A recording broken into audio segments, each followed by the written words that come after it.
minamahal kong kababayang Pilipino, gusto ko lamang pong ipahatid sa inyo na sa darating na buwan ng Oktubre, nirecord ko po ang video na ito ngayong araw ng Setyembre 29, 2023 at sa susunod na buwan po na October 2023 may magaganap po sa ating mundo, may magaganap po sa ating buhay.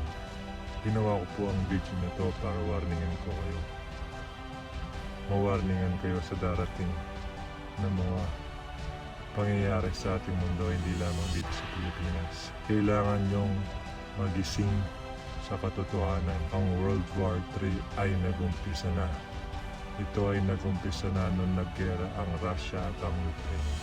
Huwag tayong magpakatiwala na malayo ang Ukraine at Russia sa atin. Dahil ito ay balak palaganapin bilang isang worldwide na World War III. Sa Oktubre ng taong 2023, yun po ay next month na. Yun pong maganda. Ihanda nyo ang inyong pamilya.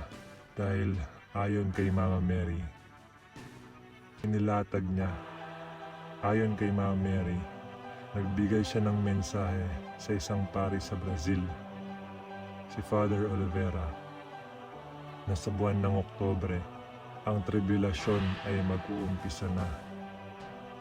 Ano nga bang tribulasyon? Ang tribulasyon ay ang umpisa ng mga kasakitan, paghihirap, kaguluhan bago dumating ang ating Panginoong Yesus. Ito rin ang paghahari. Darating din ang panahon ng paghahari ng Antichrist. Kaya kung gusto nyong malaman, kung gusto nyong magising sa katotohanan, huwag po tayo magbasa sa mga mainstream media. Mag-research po tayo.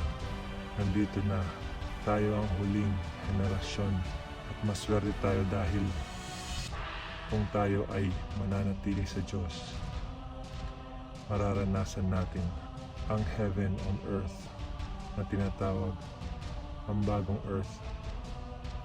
Dahil maghahari ang Diyos, ating Panginoong Yesus, ng 1,000 years dito sa mundo.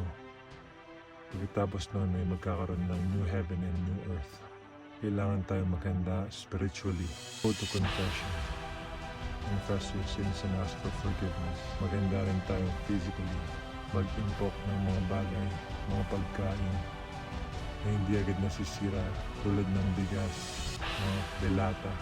Dahil ang gagamitin ng mga one world people, they will gagawa sila ng panahon ng tagutom upang walang makapitan ng mga tao kundi ang Antichrist. Walang choice ang mga ibang tao.